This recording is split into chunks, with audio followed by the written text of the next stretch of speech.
I've been told by a physical therapist, by the way, I find this question particularly interesting because of the next little part. Ready? I have been told by a physical therapist I have weak hip flexors. When I read that, I thought to myself, well, I'm ready to die. Now I've seen everything. Almost universally, the knock we get from physical therapists is that people's hip flexors are too strong and they tug you forward. So it's fascinating to hear somebody who's got the opposite problem. Now, if this is true, just go back to every ab book written in the 1960s that we now say is all terrible. Don't do it. You will have this, and do those exercises. But let's go.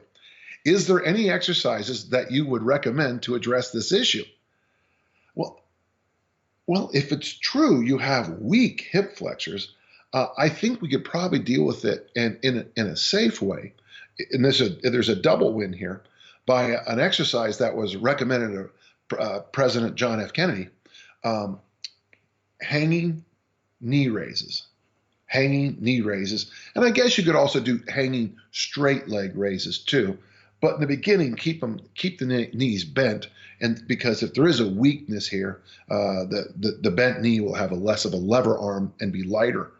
But I got to tell you, the upside of this, first, you're going to get that free traction, poor man's chiropractor, by hanging from there. The second thing you're going to get is a chance to work on your grip strength.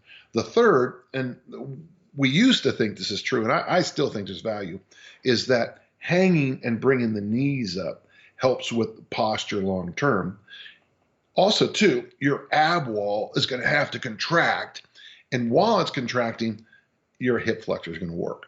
So that would be the very first thing I'd recommend. And don't forget, the reason I'm recommending that is the grip strength, the poor man's chiropractor, the posture work, and the ab wall work, which is going to kind of sing in orchestra with that need for the weak hip flexor.